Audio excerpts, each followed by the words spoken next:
तीन प्रकार के होते हैं, सात्विक कर्ता, राजस कर्ता और तामस कर्ता। सात्विक कर्ता किसको कहते हैं? चलो बोलो। मुक्त संगो न हमवादी, मुक्त संगो न हमवादी, धृत्युत्साह समन्वितः, धृत्युत्साह समन्वितः, सिद्ध सिद्ध्योर निर्विकारः, सिद्ध सिद्ध्यो निर्विकारः, कर्ता सात्विक उच्यते, कर्ता सात्विक उच्यते, रागी कर्म फल प्रेप्सुः, रागी कर्म फल प्रेप्सुः, लुब्धो हिंसात्मको शुचिः, लुब्धो हिंसात्मको शुचिः, हर्ष शोकान्वितः कर्ता, हर्ष शोकान्वितः कर्ता, राजसः परिकीर्तितः, राजसः परिकीर्तितः, अयुक्तः प्राकृतः स्तब्धः, अयुक्तः प्राकृतः स्तब्धः, सठो नैष्कृतिको लसः, नैष्कृतिको रसः, विषादी दीर्घसूत्री च, विषादी दीर्घसूत्री च, कर्ता तामस उच्यते। कर्ता तामस उच्यते। सबसे पहले सात्विक कर्ता बतला रहे। मुक्त संग, संग माने आसक्ति, जो आसक्ति से मुक्त माने रहित है, यानी जिसमें किसी भी प्रकार का राग द्वेष छल छद्म आदि नहीं है। जिस कर्ता के अंदर जो आसक्ति से रहित है। और अनहमवादी, न अहमवादी इति अनहमवादी, जो अहंकार से युक्त वचन नहीं बोलता है। बहुत लोगों के वचन अहंकार युक्त रहते, लेकिन जो अहंकार युक्त वचन नहीं बोलता है। अधृत्योत्साह समन्वितः, धृति माने धैर्य और उत्साह से युक्त है। धैर्य और उत्साह को बना करके कोई कार्य करता है। और सिद्धि असिद्धयोः निर्विकार, सिद्धि माने सफलता और असिद्धि माने असफलता। सफलता और असफलता में जो निर्विकार रहता है, तो ये नहीं कि सफलता हो गई तो बहुत प्रसन्न हो गया और असफलता हो गई तो बहुत दुखी हो गया। सफलता में भी जिसका भाव समान है और असफलता में भी जिसका भाव समान है, किसी प्रकार का कोई विकार नहीं आता है, उस कर्ता को सात्विक कर्ता कहते हैं। अब राजस कर्ता बतला रहे। रागी, जो राग से युक्त है, यानी जिसके अंदर आसक्ति बहुत है, राग से युक्त है। अकर्म फल प्रेप्सुः, जो कर्म फल की इच्छा करता है, यानी कोई कर्म कर रहा है तो उसके फल की कामना जो करता है, कर्म फल की प्राप्ति की इच्छा जो करता है। लुब्धः, जो लोभी है। हिंसात्मक, जो हिंसा करने वाला है। हिंसा तीन प्रकार से होती है, मन से, शरीर से और वाणी से। बैठे बैठे किसी के विषय में मन से गलत चिंतन कर लेना, ये भी मन की हिंसा हुई। अब वाणी की हिंसा, किसी को ऐसा बोल देना कि उसका अमंगल हो जाए, उसको दुख हो जाए, वो लज्जित हो जाए, ये वाणी की हिंसा है। और शरीर की हिंसा, शरीर से दंडित करना। मन से, वाणी से और शरीर से तीन प्रकार की हिंसा होती है। और असुचि माने जो अपवित्र है, जो अपवित्र है। हर्ष शोकान्वित है, जो हर्ष और शोक से युक्त है, ऐसा कर्ता राजस कर्ता कहा गया है। ये राजस कर्ता का लक्षण, ये रजोगुण से युक्त है। ये सब रजोगुण के स्वभाव है। कर्म करना रजोगुण का स्वभाव है। जिसके अंदर रजोगुण की प्रवृत्ति होगी वो कर्म करेगा, और जिसके अंदर सत्वगुण की प्रवृत्ति होगी वो सुख चाहेगा, और जिसके अंदर तमोगुण की प्रधानता होगी उसको मोह होगा। तो रजोगुण वाला कर्ता इस प्रकार का कार्य करता है। अब तमोगुण तामस कर्ता किसको कहते हैं? अयुक्ता है, यानी असमाहित चित्त है, जो युक्त नहीं है। युक्त माने समाहित चित्त जो नहीं है, जो असावधान है, प्रमादी है। अप्राकृतः माने जो साधारण है, असंस्कृत है, जिसका बाल स्वभाव उसको प्राकृत कर्ता कहते। और स्तब्ध माने जो अहंकारी है, अभिमान रखने वाला है। सठ माने मूर्ख है।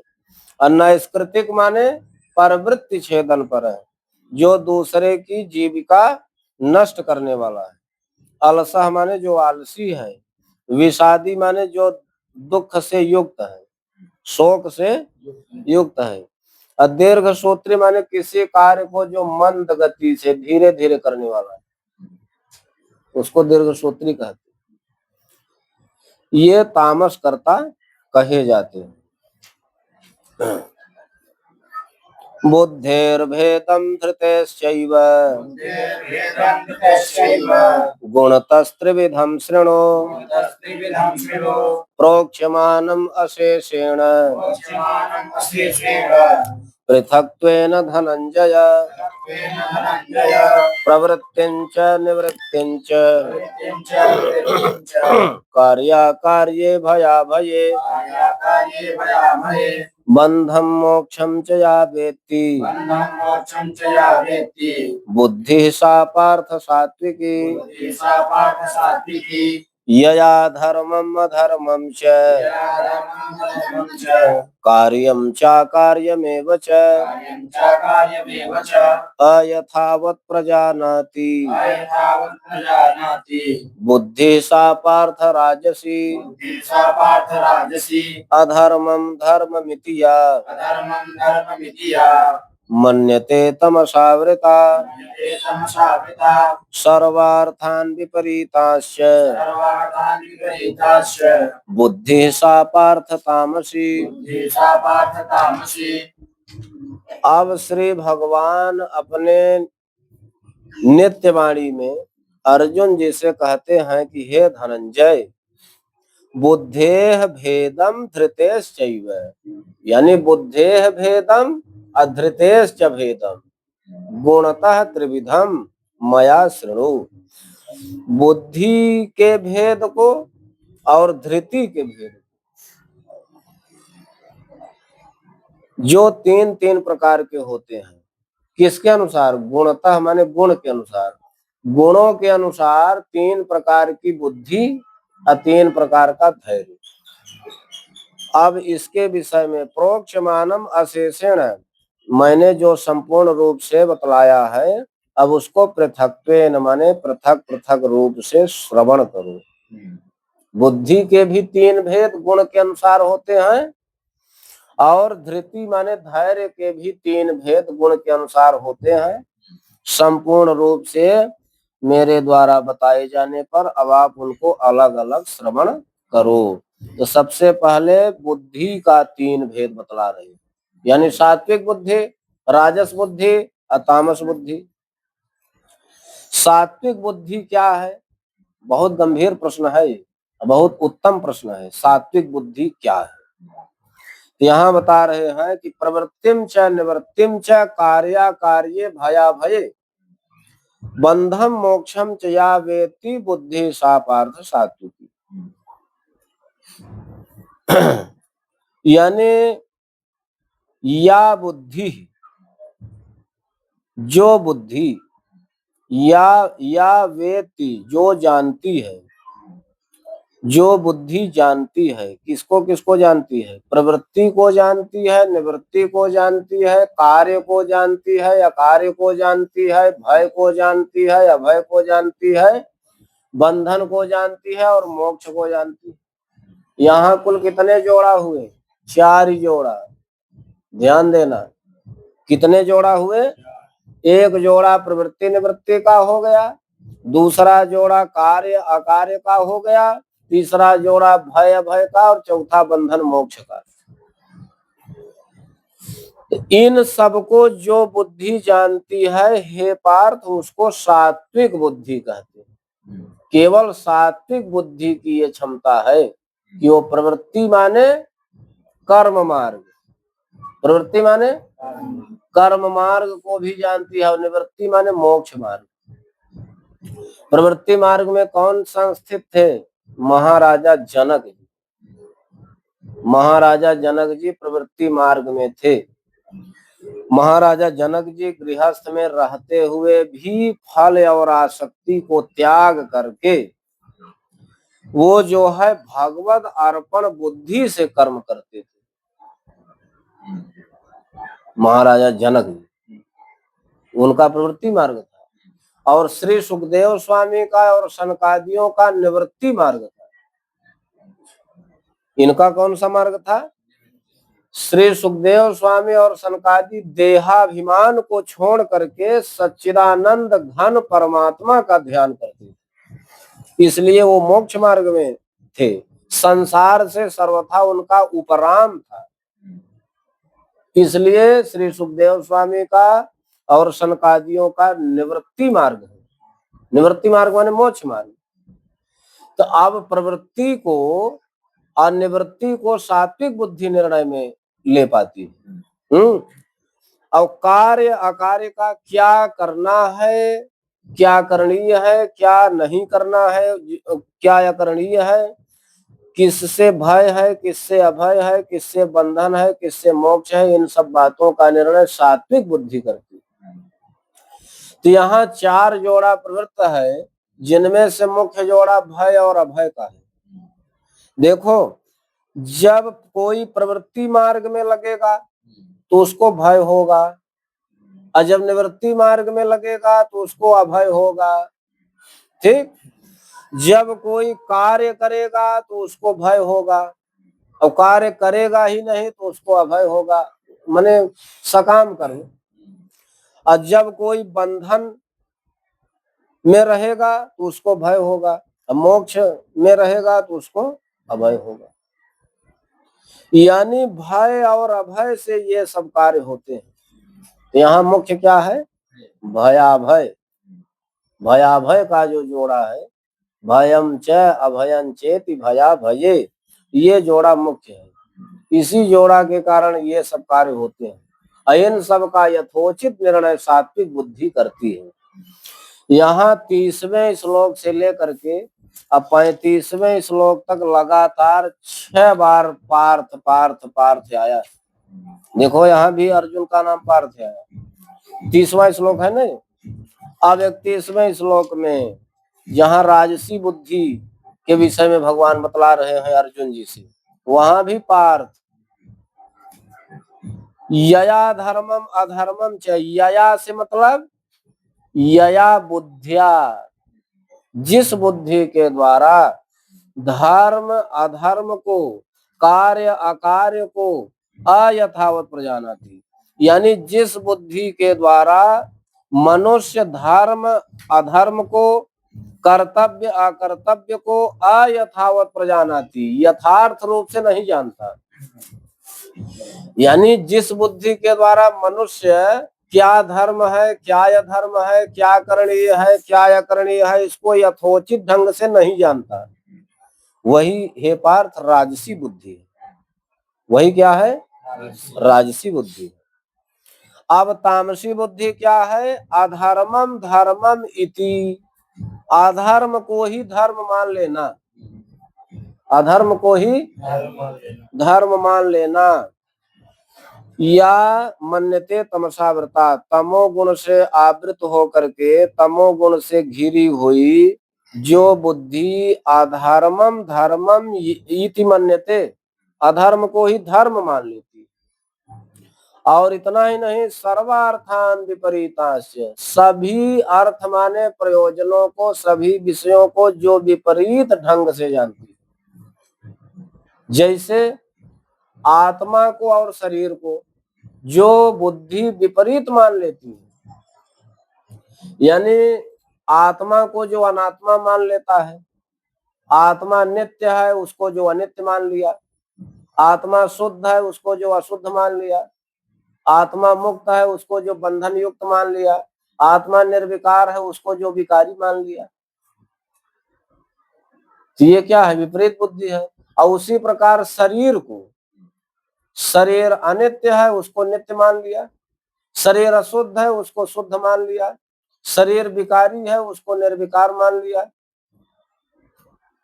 शरीर बंधन युक्त है उसको जो मुक्त मान लिया।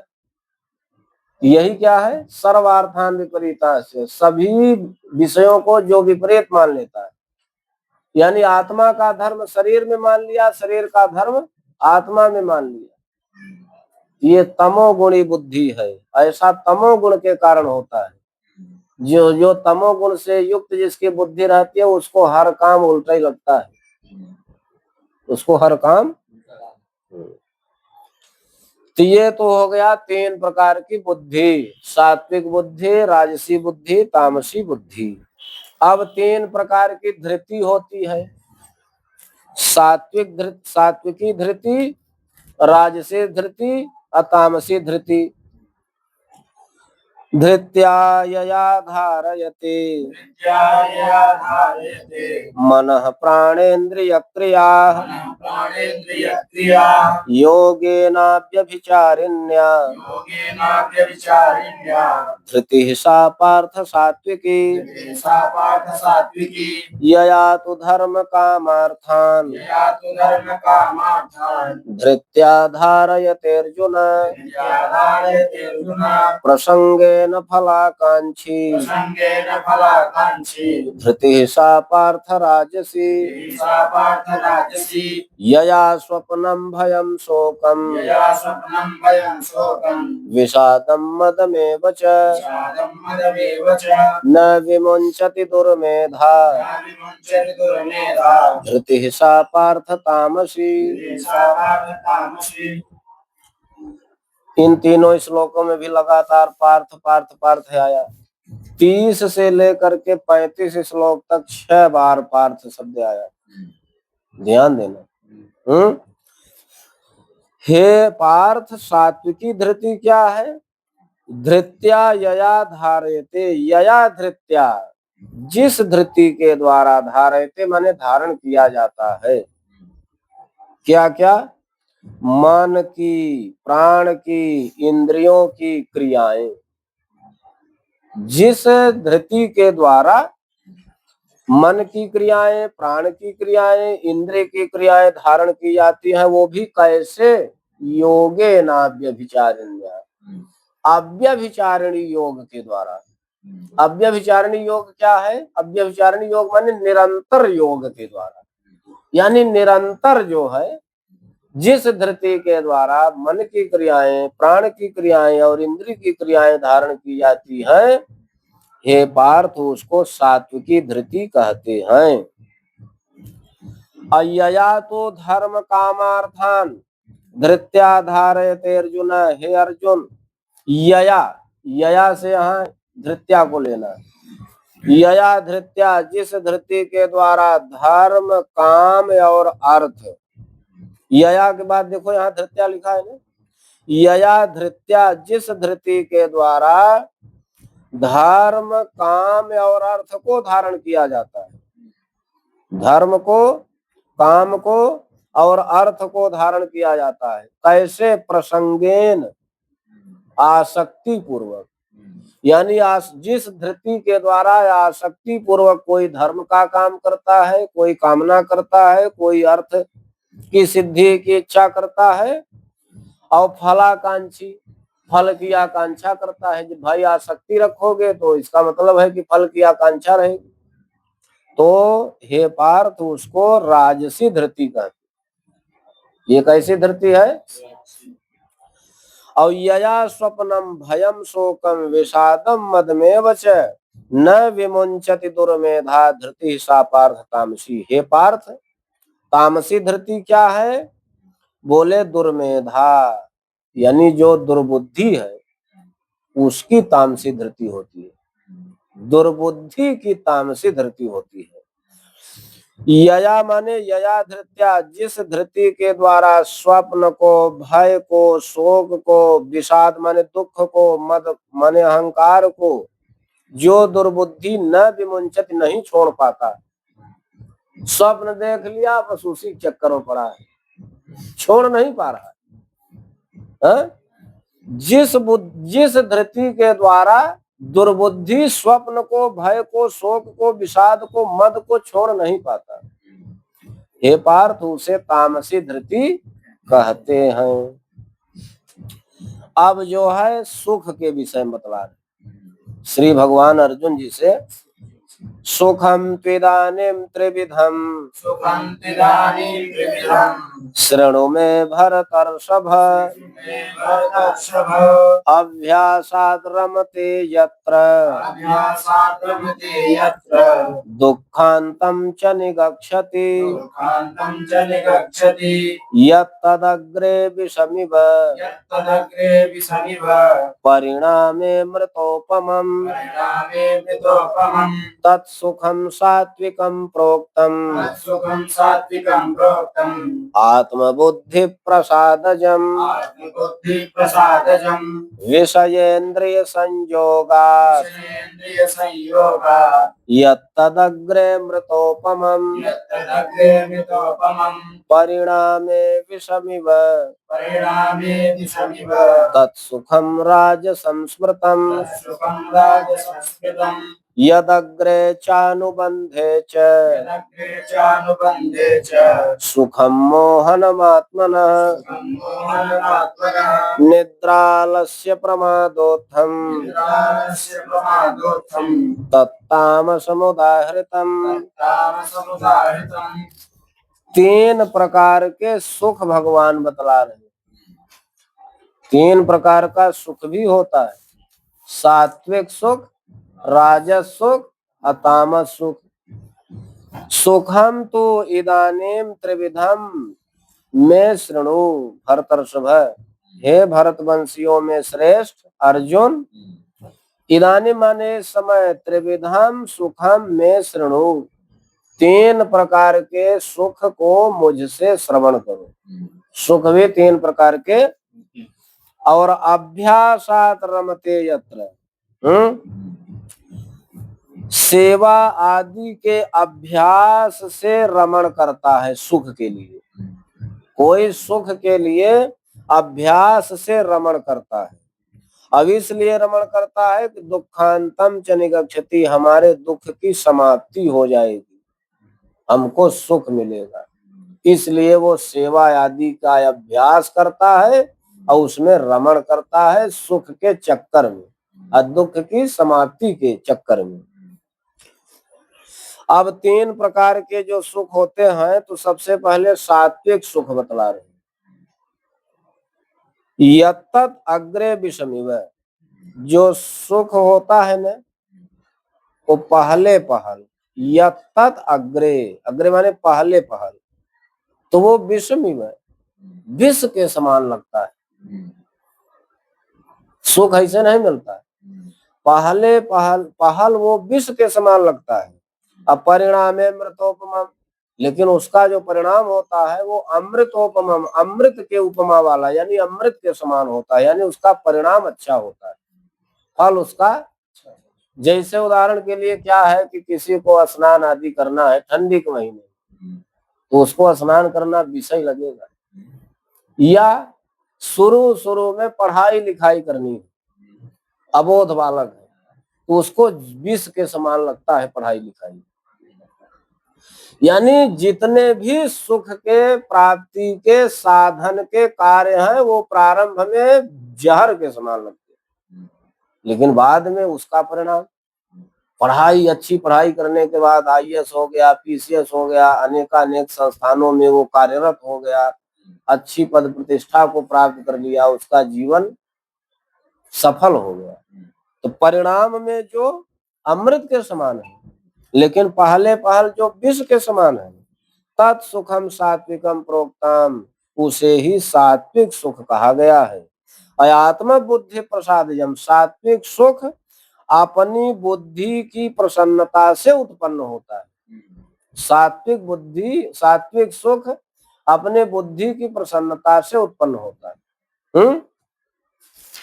आत्म प्रसादिनी बुद्धि से उत्पन्न होता है सात्विक सुख, आत्म प्रसादिनी बुद्धि से उत्पन्न होता है।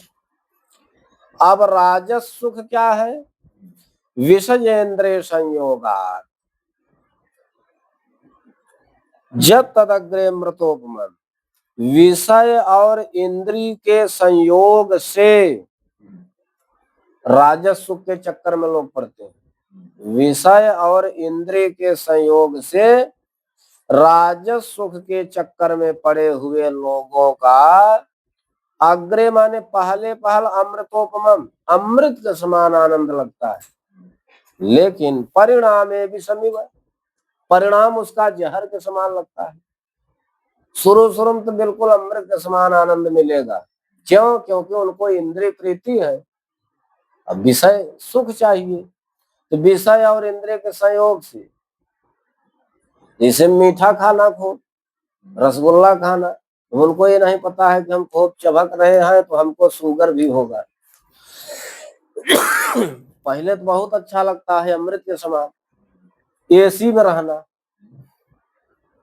एसी में रहेंगे कमरे के अंदर, उनको ये पता नहीं है कि हम जब एसी का अभ्यास, भौतिक सुख का अभ्यास डालेंगे तो जब बाहर चलेंगे तो क्या परिणाम उसका होगा। अंत में उसका जो परिणाम है वो जहर के समान होगा। इसी प्रकार स्त्री और पुरुष का जो सुख है, सोचते हैं कि हम शादी विवाह कर लेंगे, बहुत आनंद आएगा, जीवन हमारा अमृत हो जाए, और फिर वहीं से दुख की शुरुआत हो जाती। तो ये राजसी सुख है। अब तामस सुख किसको कहते हैं? यदग्रे चानुबंधे च सुखम मोहनम आत्मनः निद्रालस्य प्रमादोत्थम तत्तामसमुदाय। जो अग्रे माने पहले भी, अनुबंधे माने परिणाम में भी, जो पहले भी चित्त को मोहित करने वाला सुख देता है और बाद में भी चित्त को मोहित करने वाला सुख देता है,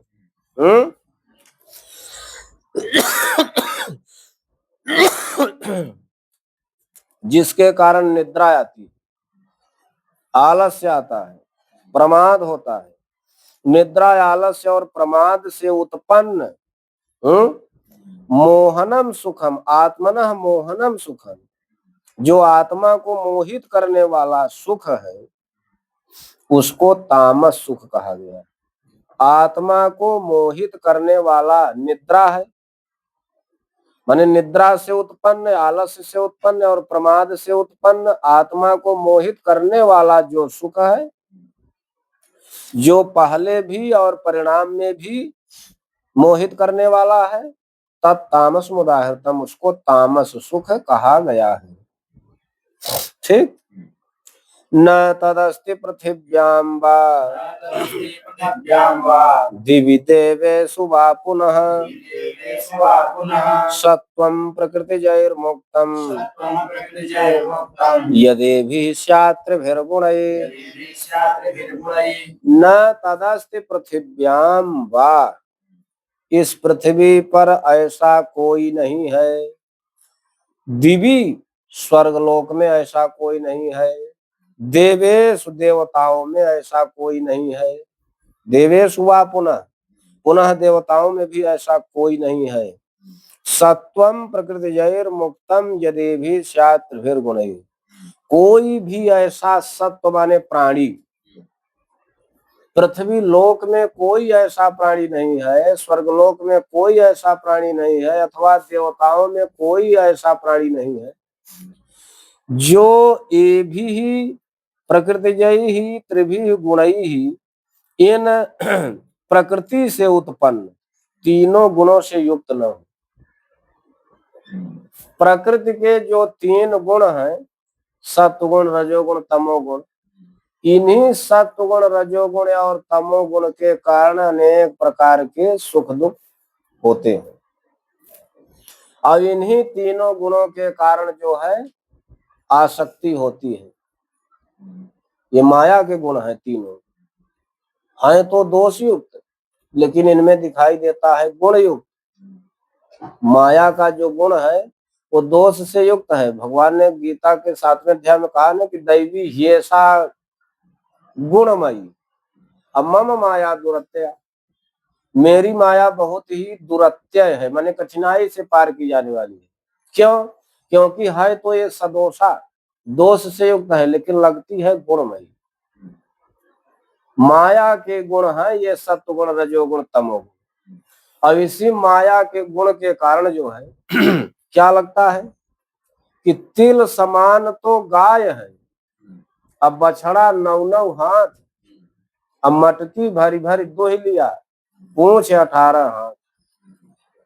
माया को समझना, तिल समान तो गाय है, माया को तिल के समान बताया गया कि माया इतनी सूक्ष्म है कि माया जो है तिल के समान छोटी गाय है। अब बछड़ा 9 हाथ, इस माया रूपी गाय के जो बछड़े हैं वो 9 हाथ के। बछड़े माने जो इसकी इच्छाएं हैं, माया से उत्पन्न होने वाली जो इच्छाएं हैं वो 9 हाथ की है, माने बहुत बड़ी बड़ी। अब मटकी भरी भरी दोही लिया, यानी माया रूपी गाय से इच्छा रूपी दूध को अपनी कामना रूपी मटकी में भर करके दोह लिया। अब पूंछ 18 हाथ, जो माया रूपी गाय के बछड़े की पूंछ है वो 18 हाथ है। 18 हाथ से मतलब कि यानी जो माया रूपी गाय की बछड़े की जो पूंछ है, पूंछ माने जो आशा तृष्णा है, वही पूंछ है और वो बहुत बड़ी है। आशा भी समाप्त नहीं होती, तृष्णा भी समाप्त नहीं होती। तो इसके चक्कर में क्या होता है कि नदिया जल कोयला भई और समुंदर लागी आग, अब मच्छी बिरछा चढ़ गई, उठे कबीरा जाग। यानी यहाँ क्या बतला रहे हैं कि नदिया जल कोयला भई, नदी जो है वो जल करके कोयला बन गई, और समुंदर लागी आग, समुद्र में आग लग गई। अब मच्छी बिरछा चढ़ी गई, मक्खी जो है वो वृक्ष पर चढ़ गई।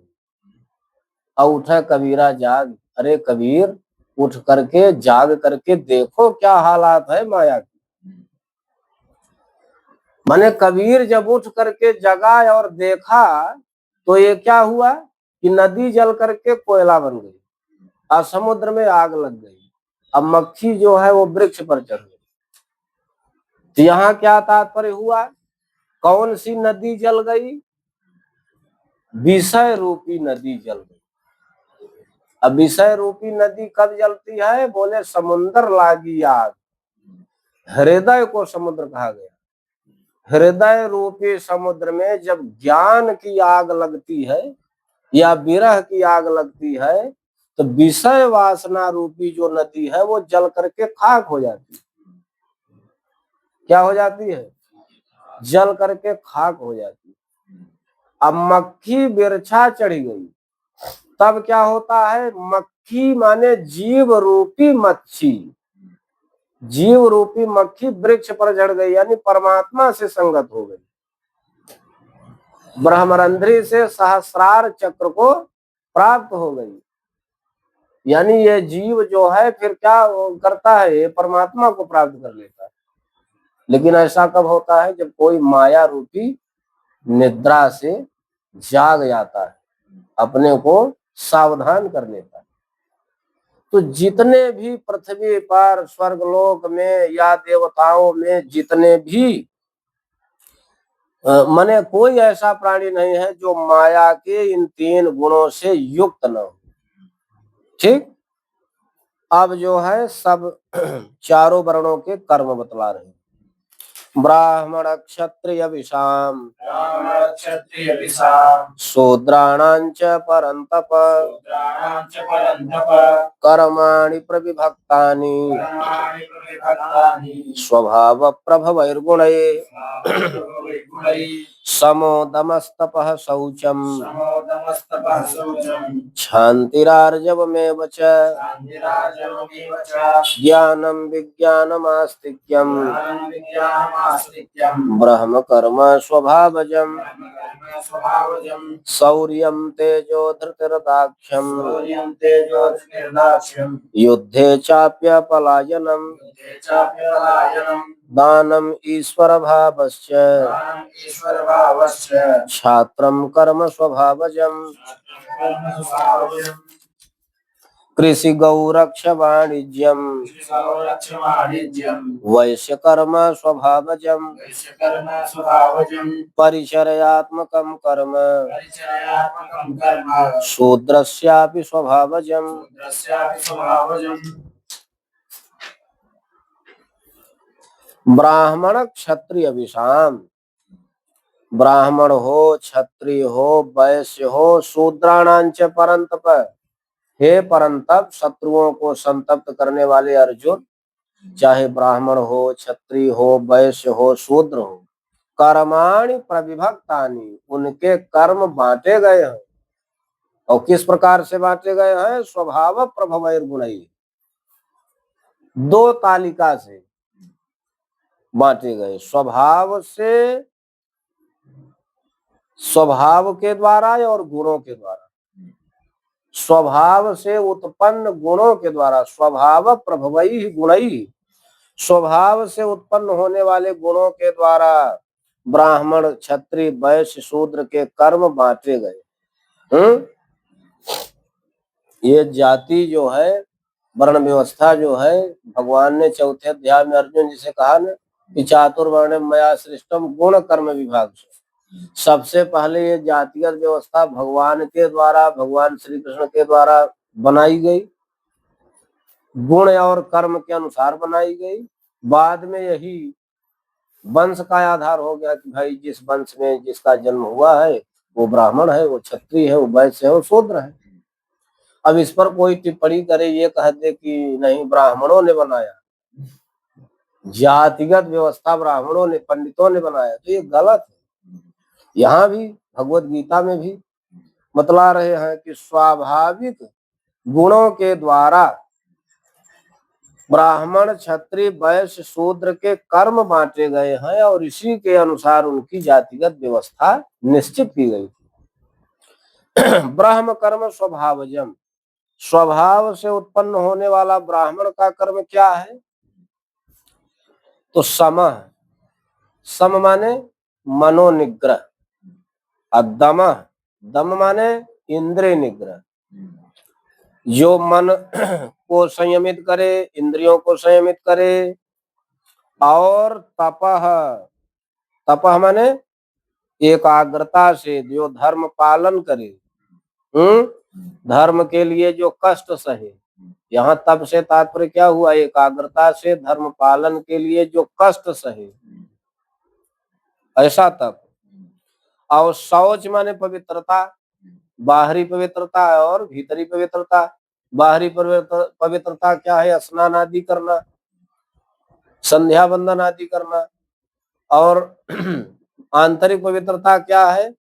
आसक्ति रहित होना, राग द्वेष से रहित होना, छल कपट न करना, ये भीतरी पवित्रता है। और शांति माने क्षमाशील होना, दूसरा कोई अपराध करते उसको भूल जाना। और आर्जव माने सरल स्वभाव होना, ज्ञानवान होना, हाँ, वेद शास्त्र आदि का ज्ञान रखना। विज्ञान माने इसका विवेक करना, वेद शास्त्र आदि का अनुभव करना, बताए गए ज्ञान का। आस्तिक्यम यानी लोक परलोक, माता पिता, देवता, ब्राह्मण, गुरु में आस्था रखना। इतने कर्म ब्राह्मणों के स्वाभाविक कर्म बताए गए। यहाँ कितने लक्षण बताए गए ब्राह्म कर्म की? 1 2 3 4 5 6 7 8 9। देखो भागवत जी में ब्राह्मणों के कुल 12 गुण बताए गए। कितने? 12 गुण। और गीता जी में 9 गुण बताया। ठीक, तो ये ब्राह्म कर्म है, ब्राह्मणों के कर्म है जो उनके स्वभाव से उत्पन्न है। अब जो है छात्रम कर्म स्वभावजम, स्वभाव से उत्पन्न होने वाला क्षत्रियों का कर्म बतला रहे हैं। शौर्यम, पराक्रम से युक्त होना, तेज, तेज धारण करना, तेजस्वी होना, धृति, धैर्य धारण करना, दाक्ष्यम, कुशलता से युक्त होना, युद्धे चापि अपलायनम, युद्ध में न भागना, युद्ध से क्षत्रिय को नहीं भागना चाहिए।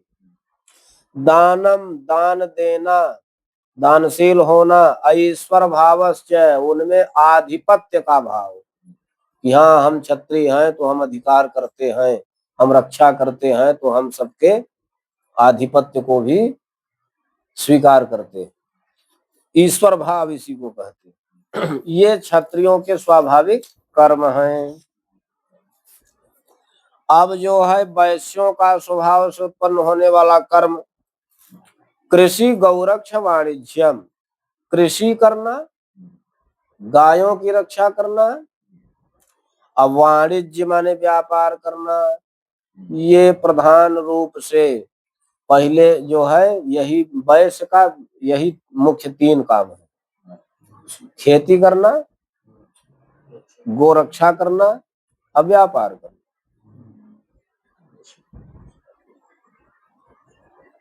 अपरिचर्यात्मकम कर्म शूद्रस्यापि स्वभावजम, तीनों वर्णों की सेवा करना, परिचर्या करना, ये शूद्र का स्वाभाविक कर्म है। तीनों वर्णों की सेवा करना और सेवा का पुरस्कार लेना, यही नियत कर्म स्वाभाविक कर्म है चारों वर्णों की।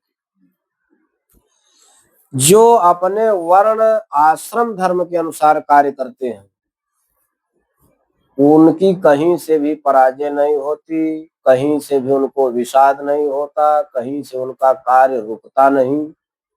आगे इस श्लोक में बता रहे हैं, स्वे स्वे कर्मण्यभिरतः संसिद्धिं लभते नरः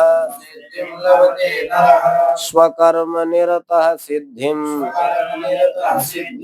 यथा विन्दति तच्छृणु यतः प्रवृत्तिर्भूतानां येन सर्वमिदं ततं स्वकर्मणा तमभ्यर्च्य सिद्धिं विन्दति मानवः श्रेयान् स्वधर्मो विगुणः परधर्मास्वनुष्ठितात् स्वभावनियतं कर्म कुर्वन्नाप्नोति किल्बिषम् सहजं कर्म कौन्तेय सदोषमपि न त्यजेत् सर्वारम्भा हि दोषेण धूमेनाग्निरिवावृता असक्त बुद्धि सर्वत्र जितात्मा विगत स्पृहः नैष्कर्म्य सिद्धिं परमां संन्यासेनाधिगच्छति सिद्धिं प्राप्तो यथा ब्रह्म तथाप्नोति निबोध मे समासेनैव कौन्तेय निष्ठा ज्ञानस्य या परा स्वे स्वे कर्मणि अभिरतः।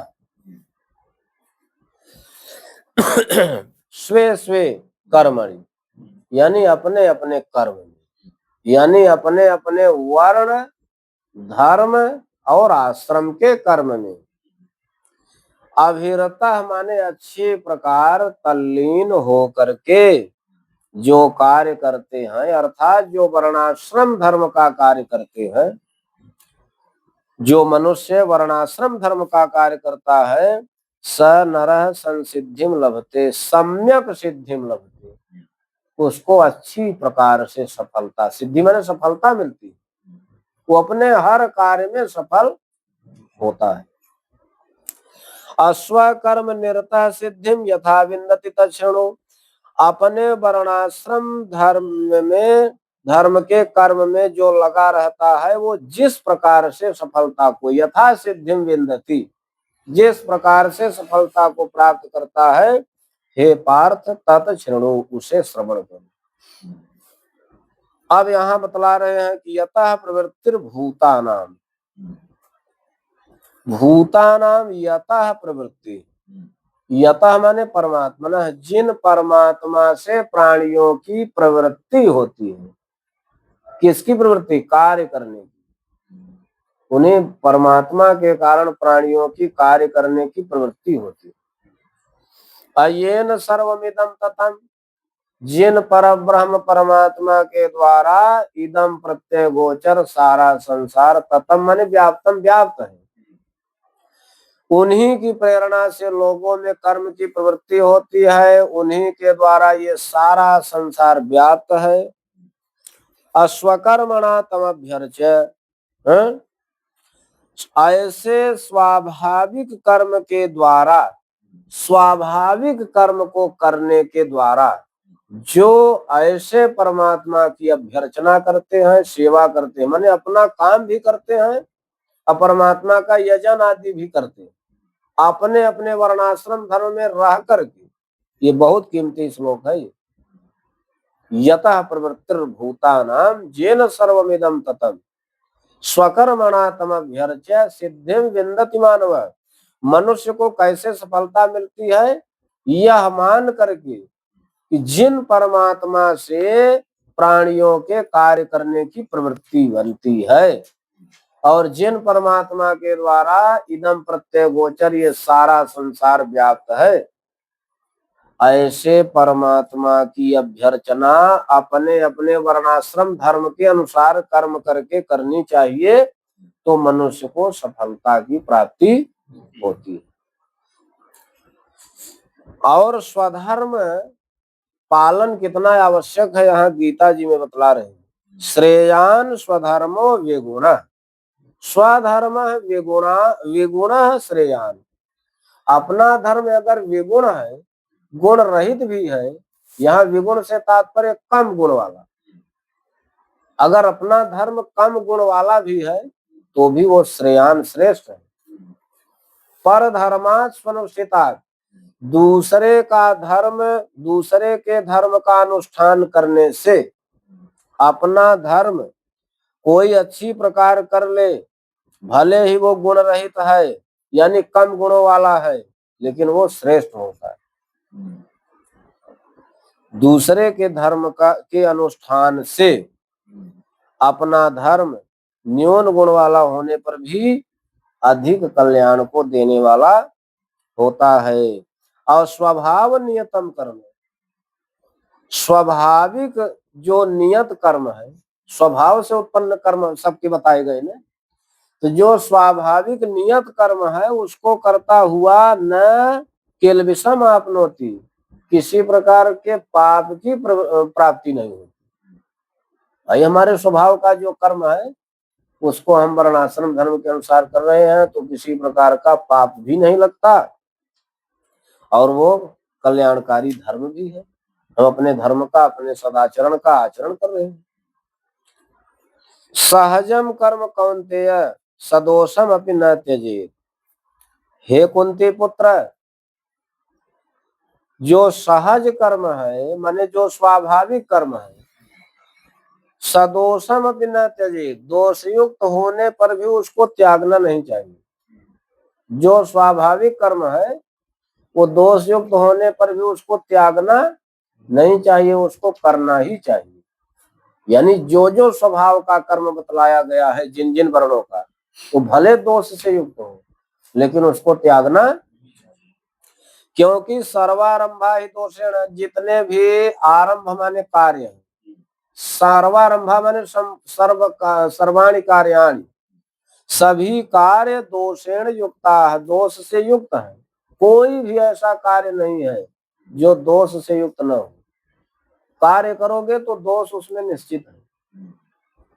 अब अगर यह मान करके कोई कार्य ही न करे तो इसकी अनिवार्यता नहीं है, कार्य उसको दोषयुक्त होने पर भी करना ही चाहिए, क्योंकि सभी कार्य दोष से युक्त होते हैं।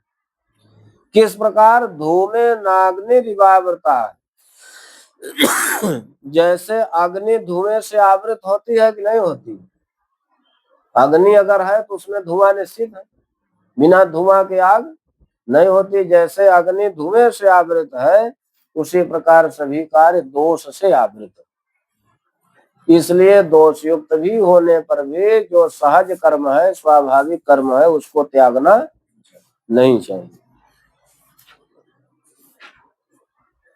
आसक्त बुद्धि सर्वत्र, जो सर्वत्र माने सब जगह, अर्थात स्त्री में, पुत्र में, देह में, गेह में, सब जगह वो जो आसक्त बुद्धि रखने वाला है, यानी आसक्ति से रहित बुद्धि जो रखता है,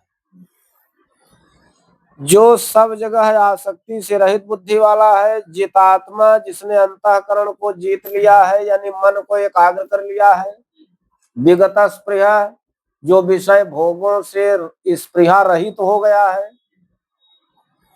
नैष्कर्म सिद्धिम परमाम संन्यासेनाधिगच्छति, ऐसा जो अंतःकरण वाला प्राणी है वो परमाम नैष्कर्म सिद्धिम संन्यासेन अधिगच्छति, संन्यास के द्वारा यानी अच्छी प्रकार से इनको त्याग करने के द्वारा, यानी अनासक्त भाव से युक्त होने के द्वारा वो परमाम नैष्कर्म सिद्धिम अधिगच्छति, वो परम नैष्कर्म सिद्धि को प्राप्त हो जाता है, वो परम नैष्कर्म सिद्धि को, निष्काम सिद्धि को प्राप्त हो जाता है। अब देखो यहां से 50वें श्लोक से अब ज्ञान योग की निष्ठा बतला दी। सिद्धि जब प्राप्त हो जाती है तो ज्ञान निष्ठा हो जाती है। सिद्धिम प्राप्तो यथा ब्रह्म, सिद्धि को प्राप्त करके यथा ब्रह्म आपनोत, जिस प्रकार से ब्रह्म की प्राप्ति होती है, मैं निबोध, मुझसे आप श्रवण करो। नि उपसर्ग है, बोध धातु, घई प्रत्यय, निबोध। निबोध का मतलब क्या हुआ? बोध नहीं, निबोध यानी सावधानतया श्रृणु। निबोध कहे जाने से तात्पर्य क्या हुआ कि हे कुंती पुत्र अर्जुन, अब आप सावधानी पूर्वक श्रवण करो कि जिसको भी जो सिद्धि प्राप्त है, जिसको भी नैष्कर्म की सिद्धि प्राप्त हो गई है, वो किस प्रकार, यानी जिसकी ज्ञान में निष्ठा हो गई है, वो किस प्रकार से ब्रह्म की प्राप्ति करता है, इसको सावधान पूर्वक श्रवण करो। समासे नैव कौन्तेय, मैं संक्षेप में आपको बतला रहा हूं। और ज्ञानस्य या परानिष्ठा, जो ज्ञान की परानिष्ठा है, उसको आप सावधानी पूर्वक श्रवण करो।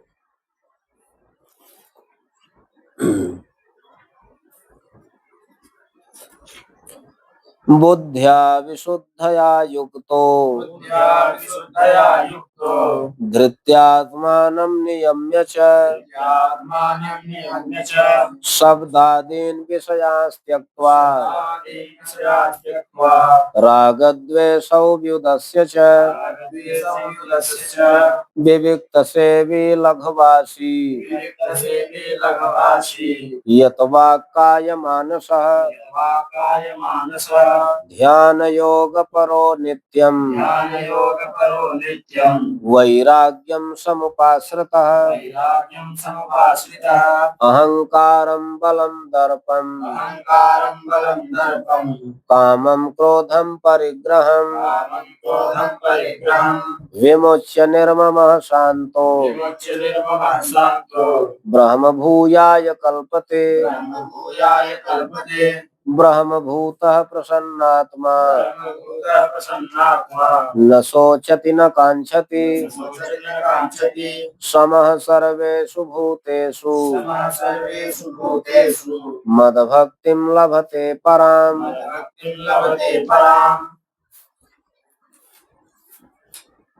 बुद्ध्या विशुद्धया युक्तो, जो विशुद्ध बुद्धि से युक्त हो गया है,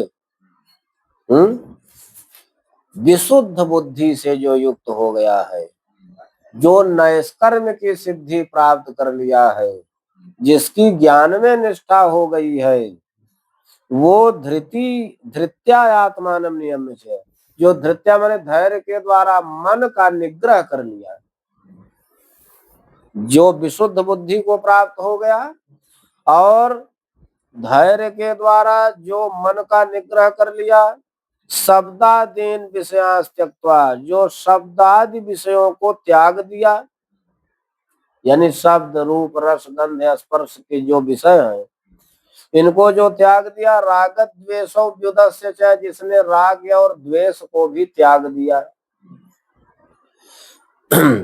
और क्या कर लिया, बहुत महत्वपूर्ण प्रकरण यहाँ से है, यानी किस प्रकार से ज्ञान निष्ठा के द्वारा ब्रह्म की प्राप्ति होती है उसका साधन बतला रहे।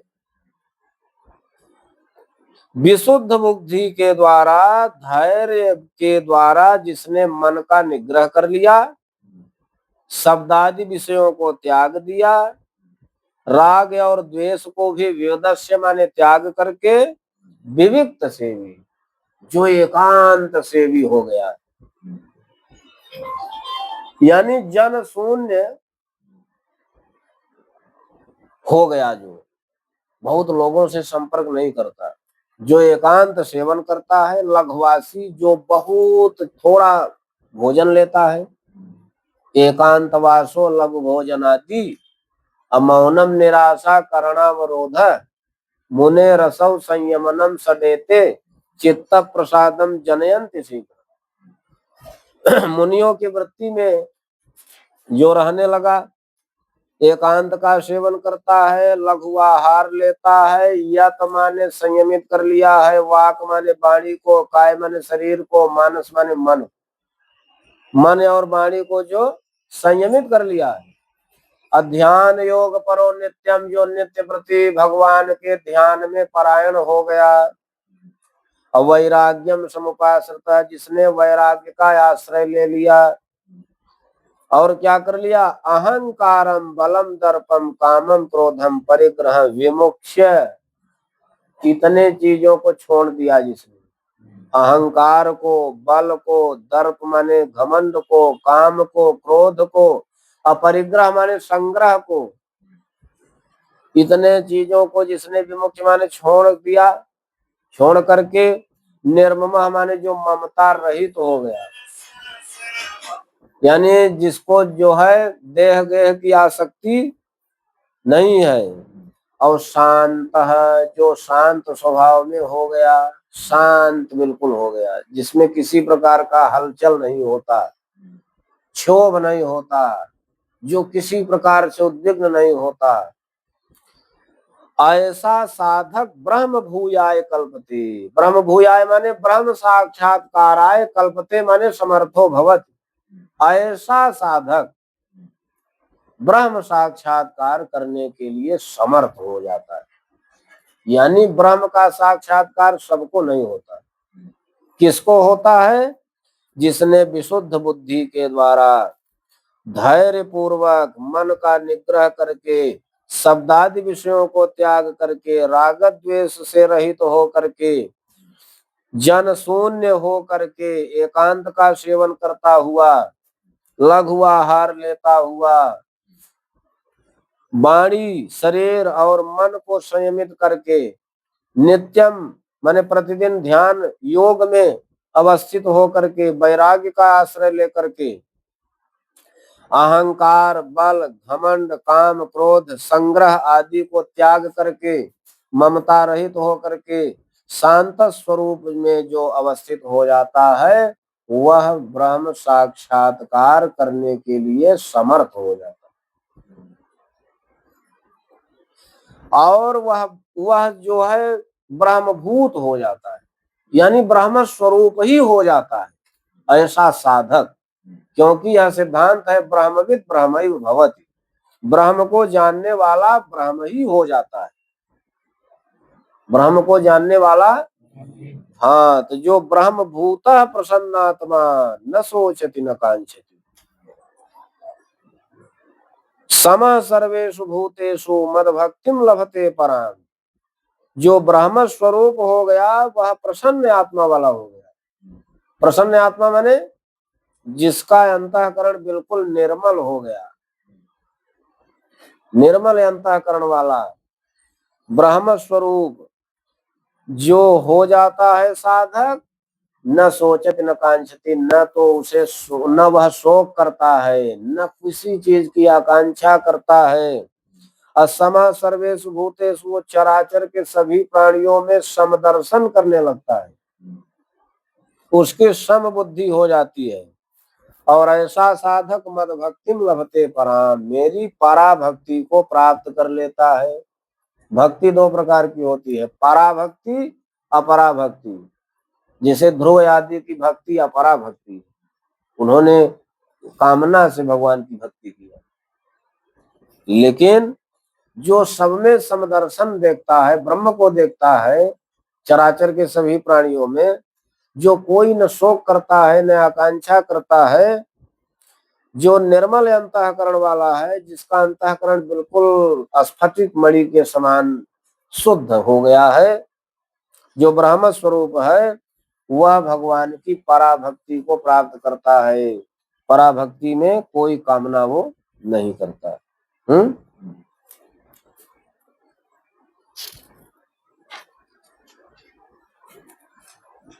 तमेव शरणं गच्छ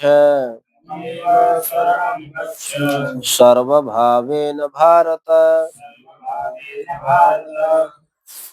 तत्प्रसादात् परां शान्तिं स्थानं प्राप्स्यसि शाश्वतम्। भक्त्या मामभिजानाति यावान् यश्चास्मि तत्त्वतः, ततो मां तत्त्वतो ज्ञात्वा विशते तदनन्तरम् सर्वकर्माण्यपि सदा कुर्वाणो मद्व्यपाश्रयः। मत्प्रसादादवाप्नोति शाश्वतं पदमव्ययम्। चेतसा सर्वकर्माणि मयि सन्न्यस्य मत्परः। बुद्धियोगमुपाश्रित्य मच्चित्तः सततं भव। अब श्री भगवान जी अर्जुन जी को यह बतला रहे हैं कि ऐसा ब्रह्म स्वरूप प्रसन्नात्मा जो भगवान की पराभक्ति को प्राप्त कर लेता है, भक्त्या माम अभिजानाति, माम भक्त्या अभिजानाति, मैं तो पूर्णानंद स्वरूप हूँ, लेकिन इस बात को भक्ति के द्वारा लोग जान पाते हैं। मैं पूर्णानंद स्वरूप हूँ, भक्ति के द्वारा लोग मुझे ऐसा जान पाते हैं। साथ ही यावान यश्चास्मि, मैं यावान माने कितना हूँ, कितना मेरा विस्तार है, और यश्च मैं कौन हूँ, मेरा क्या स्वरूप है, मेरा क्या विस्तार है, मैं कितना हूँ, इसको तत्वतः अभिजाना। कोई तत्व से तभी जान पाता है जब पराभक्ति को प्राप्त होता है। पराभक्ति के द्वारा मुझ पूर्णानंद को लोग जान पाते हैं, मेरे स्वरूप को और मेरे विस्तार को तत्वतः लोग पराभक्ति के द्वारा जान पाते हैं।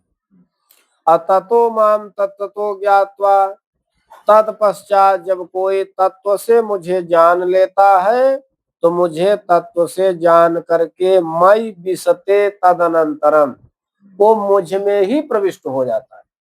तदनंतर माने तत्पश्चात वो मुझ में ही प्रविष्ट हो जाता है, वो पृथक नहीं रहता, जीव और ब्रह्म की एकता हो जाती है, वो ब्रह्माकारित वृत्ति को प्राप्त हो जाता है, वह मुझ में ही प्रवेश कर जाता है। विशते तदनंतरम, अब जो है सर्व कर्माण्यपि सदा, यहाँ पर शास्त्रार्थोपसंहार कर रहे हैं। सभी शास्त्रों का अर्थ सभी शास्त्रों के अर्थ का उपसंहार करते हुए यहाँ बतला रहे कि सर्व कर्माण्यपि सदा कुर्वाणो मद व्यपाश्रय, सभी कार्यों को सदा सर्वदा सर्वकाल में करता हुआ भी मद व्यपाश्रय, यानी जो मुझको ही अपना विशेष रूप से आश्रय मानता है, मुझको ही जो अपना विशेष आश्रय समझता है, वो किसी भी समय कोई भी कार्य कर रहा हो, मत प्रसादात अवाप्नोति, वह मेरी प्रसन्नता को ही प्राप्त होता है, माने मेरे कृपा को प्राप्त करता है। अब मेरी कृपा से वो मेरे अव्ययम शाश्वतम पदम अवाप्नोति, मेरे निर्विकार अविनाशी शाश्वत पद को, स्वरूप को प्राप्त कर लेता है। वो मेरी कृपा से मुझको ही अपना आश्रय समझता हुआ वो मेरे निर्विकार शाश्वत स्वरूप को प्राप्त कर लेता है। अचेतसा सर्वकर्माणि मयि सन्न्यस्य मत्परः, जो चेतसा माने चित्त से, मन से सभी कार्यों को करता हुआ, मयि सन्न्यस्य मुझ में ही सभी कार्यों का भगवत बुद्धि से अर्पण करके, मत्परः मुझ में परायण है।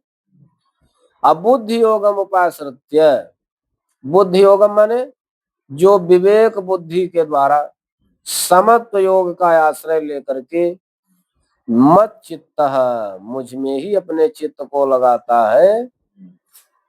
मत चित्तः सततम भव, माने विवेक बुद्धि से समत्व योग का आश्रय लेकर के मत चित्तः सततम भव, हे अर्जुन तुम मुझ में ही निरंतर अपने चित्त को लगाओ, निरंतर अपने चित्त को मुझ में ही लगाओ, मुझ में ही अपने संपूर्ण कर्मों को भगवत अर्पण बुद्धि से अर्पण करो, मुझ में ही परायण हो जाओ। मत चित्तः सर्वदुर्गाणि मत प्रसादात् तरिष्यसि अथ चेत्त्वम् अहंकारात् न श्रोष्यसि विनङ्क्ष्यसि यदहंकारमाश्रित्य न योत्स्य इति मन्यसे मिथ्यैष व्यवसायस्ते प्रकृतिस्त्वां नियोक्ष्यति स्वभावजेन कौन्तेय निबद्धः स्वेन कर्मणा कर्तुं नेच्छसि जन्मोहात् करिष्यसि अवसोऽपि तत्। भगवान कहते हैं कि हे अर्जुन जी, मत चित्तः सर्व दुर्गाणि, जब निरंतर मुझ में अपने चित्त को लगा दोगे, मच्चित्त हो जाओगे, तो सर्व दुर्गाणि, सभी दुर्गाणि माने कठिनाइयों को मत प्रसादात, मेरी कृपा से तरिष्यसि माने पार कर जाओगे। सबसे बड़ी कठिनाई किसकी है? संसार की, अर्थात तुम संसार सागर से पार उतर जाओगे। अथ चेत त्वम अहंकारात्, और यदि तुम अहंकार के कारण मत चित्त नहीं होते, मत परायण नहीं होते, मेरी बात न श्रोष्यसि नहीं सुनोगे, तो विनङ्क्ष्यसि माने नष्ट हो जाओगे, अर्थात तुम भव समुद्र में डूब जाओगे। यद अहंकारम आश्रित्य, अगर अहंकार का आश्रय लेकर के न योत्स्य इति मन्यसे, मैं युद्ध नहीं करूंगा ऐसा मानोगे, तो मिथ्यैष व्यवसायस्ते, तुम्हारा यह व्यवसाय माने जो प्रयास है ना, ये मिथ्या है। यह तुम्हारा जो निश्चय है ये मिथ्या निश्चय है कि हम युद्ध नहीं करेंगे। प्रकृति स्वाम नियोक्ष्यति, तब तुमको प्रकृति ही नियुक्त करेगी, तब तुम्हें प्रकृति ही नियुक्त करेगी। अर्थात स्वभाव जो तुम्हारा है क्षत्रिय का, वो ही तुमको जबरदस्ती बलात् नियुक्त करेगा युद्ध के लिए।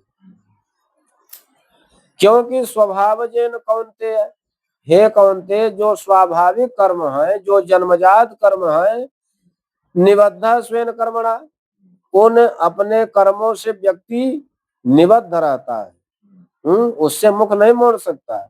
अकर तुम नेक्षयन मोहात, अगर तुम मोह के कारण, ज्ञान के कारण उस नियत कर्म को, स्वाभाविक कर्म को नहीं करोगे तो अवशोपि तत्करिष्यसि, तुम परवश हो करके, पराधीन हो करके उस कर्म को करोगे ही, प्रकृति तुमसे करवाएगी। यही ठीक करो।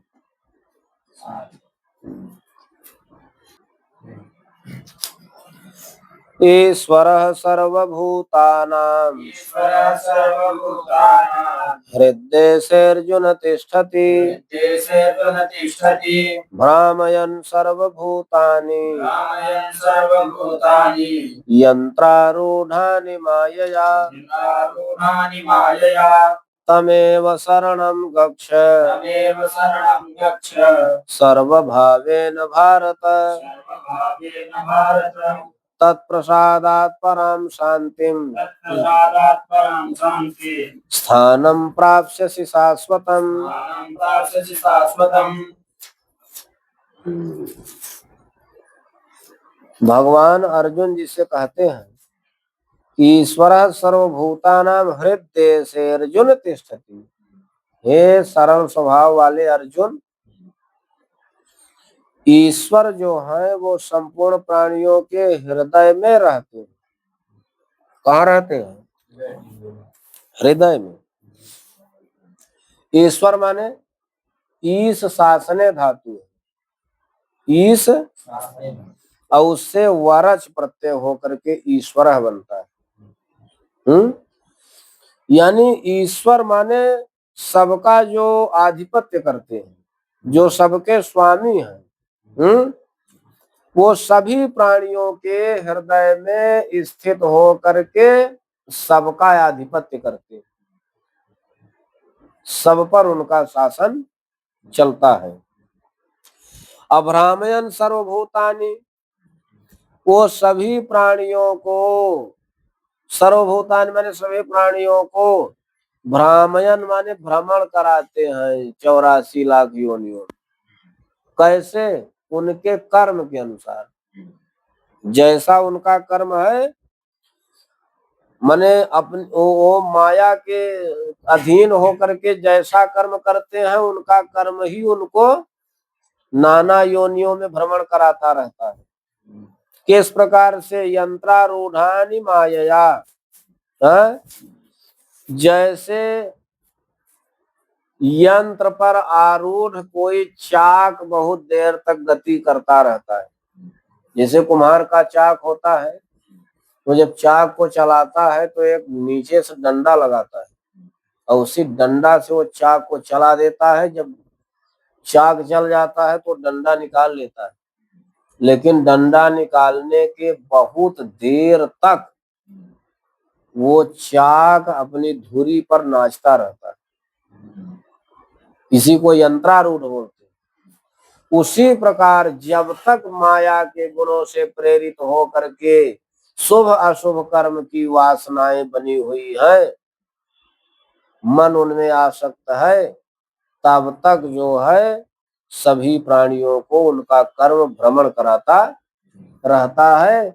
और जब उनसे वो तृप्त हो जाते हैं, जन्म मरण के चक्कर से छूटना चाहते हैं, तब हृदय में अवस्थित परमात्मा का नित्य निरंतर ध्यान करने लगते हैं और फिर उनको जो है जन्म मरण के चक्कर में आना नहीं पड़ता। सबका नियंता हृदय में रहने वाले परमात्मा ही करते, वही सबके नियंता है। अर्जुन दुर्योधन ने भगवान से यही कहा।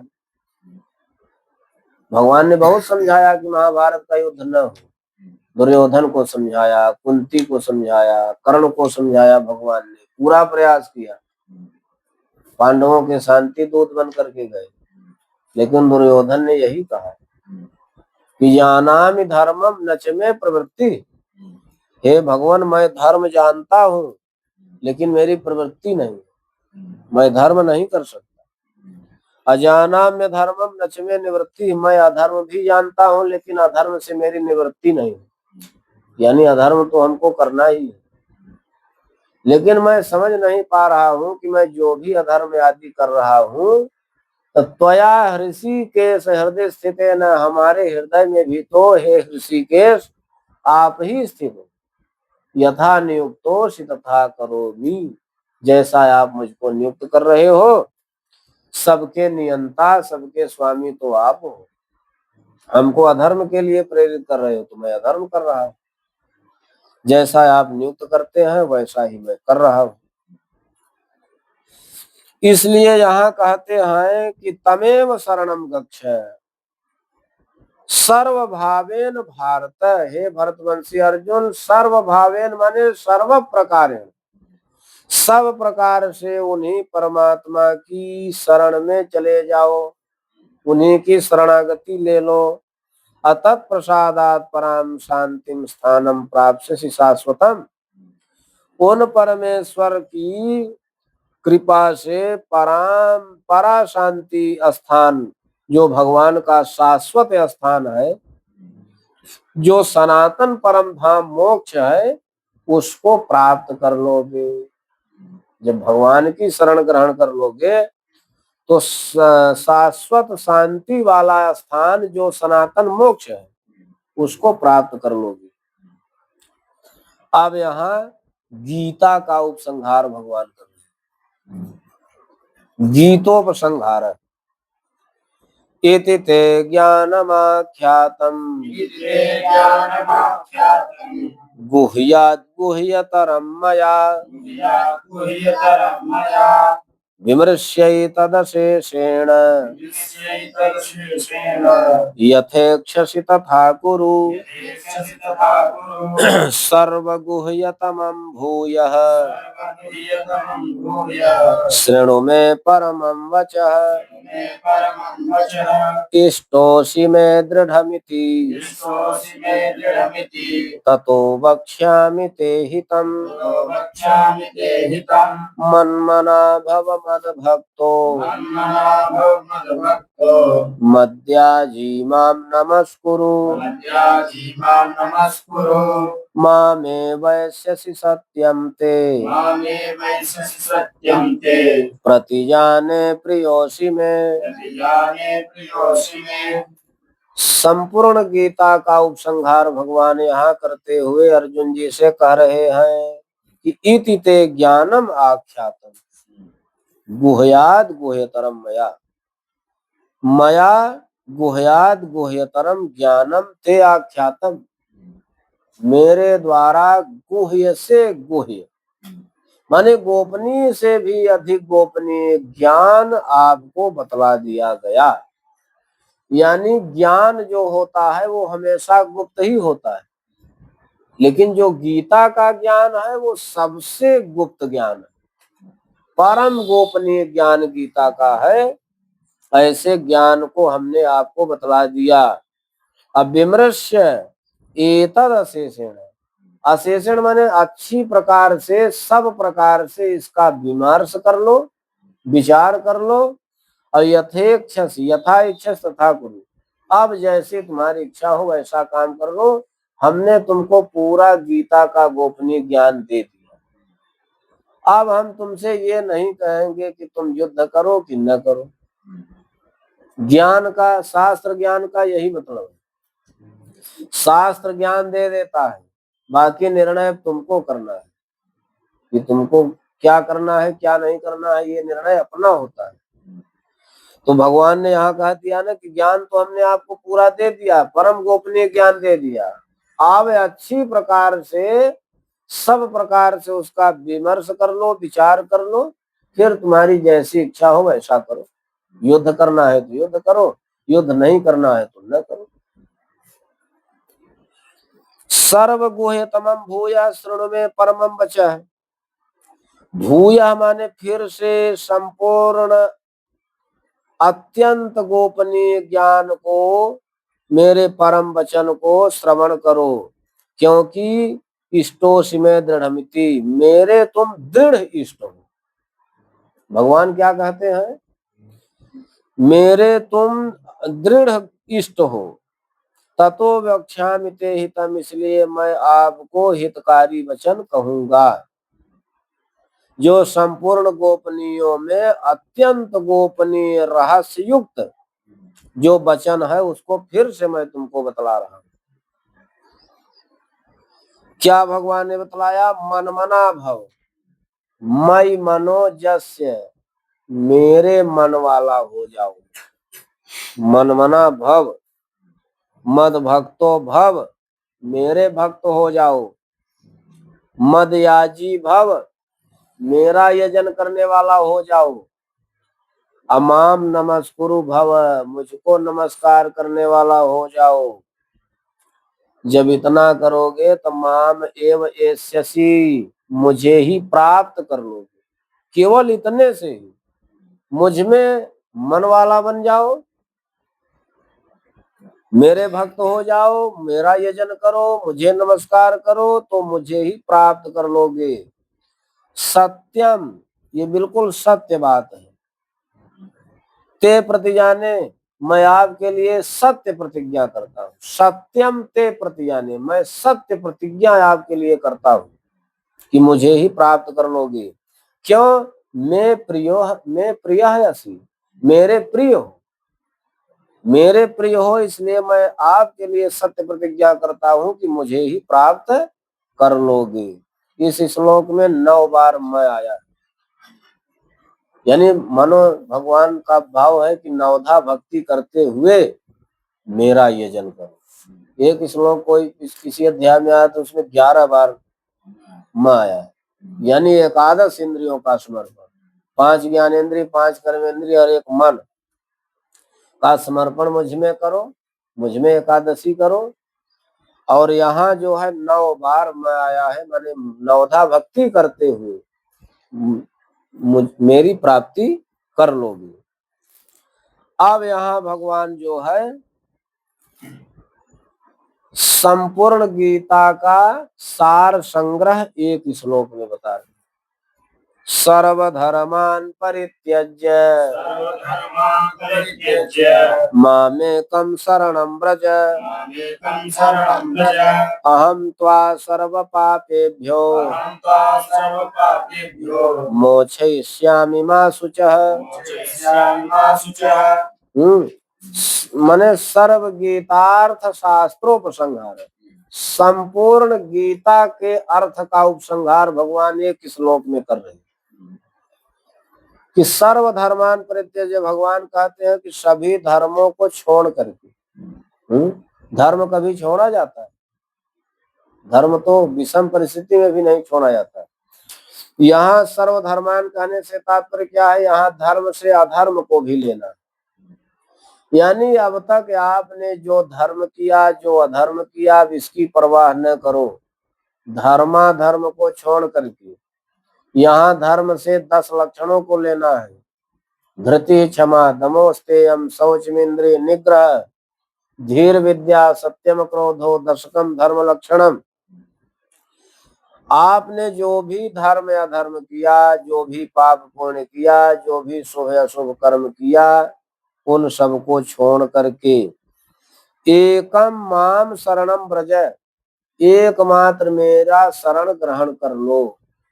संस्कृत में ब्रज धातु जाने अर्थ में होती है, ब्रज गतौ,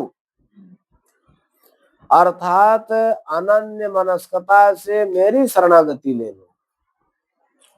तो अहम त्वा सर्व पापेभ्यो, मैं तुमको सभी पापों से मोक्षयिष्यामि, माने छुड़ा दूंगा, तुमको मुक्त कर दूंगा। मां शुचः, देरी न करो, शोक न करो। मां शुचः माने शोक मत करो। यह संपूर्ण गीता का ये अर्थ का सार संग्रह। अब जो है यहां से जो है 67वें श्लोक से भगवान बता रहे हैं क्या? शास्त्र विधि बतला रहे कि कौन अधिकारी होता है। गीता का कौन अधिकारी है? इदं तेन तपस्काय इदं तेन तपस्काय न भक्ताय कदाचन भक्ताय कदाचन न च शुश्रूषवे वाच्यं न च शुश्रूषवे वाच्यं न च मां योऽभ्यसूयति मां योऽभ्यसूयति य इमं परमं गुह्यं य इमं परमं गुह्यं मद्भक्तेष्वभिधास्यति मद्भक्तेष्वभिलाषयति भक्तिं मयि परां कृत्वा भक्तिं मयि परां कृत्वा मामे वैश्यत्य संशयः वैश्यसि संशयः न च तस्मान् मनुष्येषु न च तस्मान् मनुष्येषु कश्चिन्मे प्रियकृत्तमः चिन्मे प्रियकृत्तमः भविता न च मे तस्मात् भविता न मे तस्मात् अन्यः प्रियतरो भुवि अन्यः प्रियतरो भुवि अध्येष्यते च य इमम् अध्येष्यते च य इमम् धर्म्यं संवादमावयोः धर्म्यं संवादमायो ज्ञानयज्ञेन तेनाहम् ज्ञानयज्ञेन तेनाहम् इष्टः स्यामिति मे मतिः श्रस्यामिति मे मतिः श्रद्धावाननसूयश्च श्रद्धावाननसूयस्य शृणुयादपि यो नरः यादपि यो नरः सोऽपि मुक्तः शुभान् लोकान् सोऽपि युक्तः शुभान् लोकान् प्राप्नुयात् पुण्यकर्मणाम् प्राप्नुयात् पुण्यकर्मणाम्। शास्त्र श्रवण विधि भगवान बतला रहे हैं और कहते हैं इदं ते न तपस्काय, जो तपस्या से युक्त नहीं है, जो तपस्वी नहीं है, जो धर्म का पालन करने वाला नहीं है, उसको गीता का ज्ञान नहीं देना चाहिए। अभक्ताय कदाचन न, जो अभक्त है उसको गीता का ज्ञान कभी नहीं देना चाहिए। धर्म पालन न करने वाले को, अभक्त को अन्यचा शुश्रूषवे वाच्यम, जो सुनने की इच्छा वाला न हो। भाई गीता का ज्ञान बहुत देना चाहते हैं, गीता बहुत सुनाना चाहते हैं, लेकिन अगला व्यक्ति सुनने का इच्छुक नहीं है। गुरु जी बहुत ज्ञान देना चाहते हैं, लेकिन अगला व्यक्ति ये बोल रहा है कि वो अपनी गर्ज के कारण बोला रहे, तो उसको ज्ञान नहीं देना चाहिए। और न च माम योऽभ्यसूयति, जो ईर्ष्या करता है। ईर्ष्या किस प्रकार?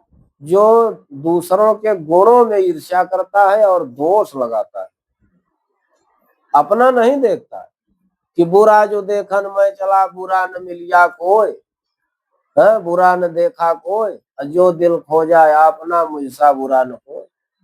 खलह सरसप मात्राणी पर छिद्राणी पश्यति अयात्मनो बिल्व मात्राणी पश्यन्न बिन पश्यति। जो दुष्ट लोग होते हैं वो दूसरे के अंदर राई के बराबर अगर दोष है तो उसको ढूंढ लेते। खाला सरसप मात्राणी पर छिद्राणी पश्यति, राई के बराबर दोष अगर दूसरे के अंदर है तो दुष्ट लोग उसको ढूंढ लेते। लेकिन आत्मन है बिल्व मात्राणी, अपने अंदर बेल के बराबर दोष है, उसको पश्यन्न बिन पश्यति, देखते हुए भी नहीं देखते, अनदेखा करते। इसी का नाम अभ्यसूया है कि बुरा जो देखन मैं चला बुरा न मिलिया कोई। बुरा देखने के लिए मैं जगत में ढूंढ रहा हूं सबको, तो कोई बुरा आदमी नहीं मिला। क्यों? क्योंकि जो दिल खो जाए अपना मुझसा बुरा न हो। जब अपने अंदर हमने देखा तो हमसे बुरा कोई नहीं। तो जो अभ्यसूया करे उसको भी गीता का ज्ञान नहीं देना चाहिए। और किसको देना चाहिए ये भगवान बतला रहे। यह इमं परमं गुह्यम, यह परम गोपनीय ज्ञान जो मद भक्तेषु विधास्यति, मेरे भक्तों में कहेगा, भक्ति मई पराम कृत्वा, वह मेरी पराभक्ति को करके माम एव एष्यति असंशय, वह निसंदेह मेरी पराभक्ति को करता हुआ यानी केवल मात्र यह गीता का परम गोपनीय ज्ञान जो मेरे भक्तों से कहेगा, मेरे भक्तों को देगा, उसकी मुझ में पराभक्ति हो जाती है और इतने मात्र से वह मुझको प्राप्त कर लेगा, इसमें संदेह नहीं है। क्योंकि नच तस्मान मनुष्येषु कश्चिन में प्रियकृततमः, भगवान कहते हैं कि गीता के संप्रदाय का जो प्रवर्तक है, तस्मात माने उससे, अर्थात गीता के संप्रदाय का जो प्रवर्तक है उससे अधिक मनुष्यों में मैं प्रियकृतम न कश्चित, उससे प्रिय मेरे लिए कोई नहीं। जो गीता के संप्रदाय का प्रवर्तक है मनुष्यों में, उससे प्रिय मेरे लिए कोई नहीं। अभविता नच में तस्मात् अन्य प्रियतरो भुवि, इस पृथ्वी पर उससे दूसरा कोई मेरे लिए प्रिय होगा भी नहीं, उससे अधिक प्रेम इस पृथ्वी पर कोई दूसरा मुझसे होगा भी नहीं।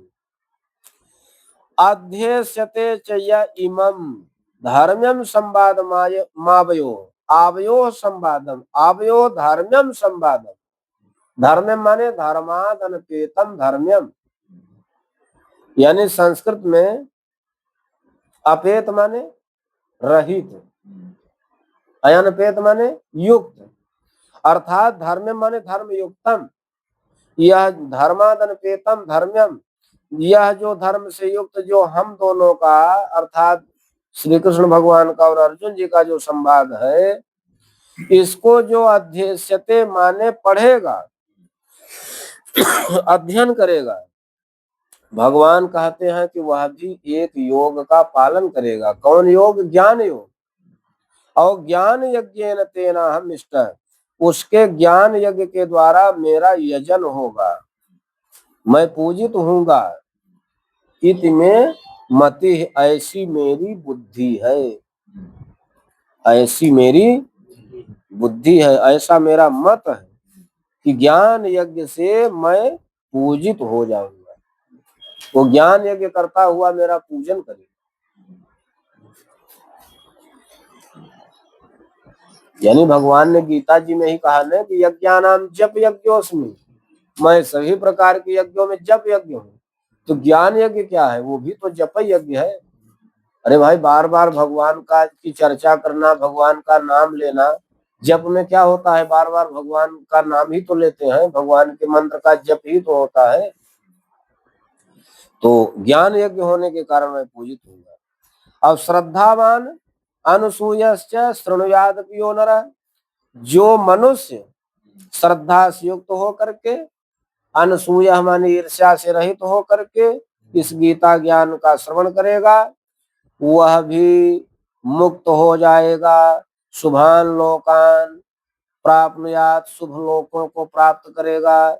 अपूर्ण कर्मणाम, उत्तम कर्म को करने वाला, उत्तम कर्म के फल को देने वाले शुभ लोकों को प्राप्त करेगा।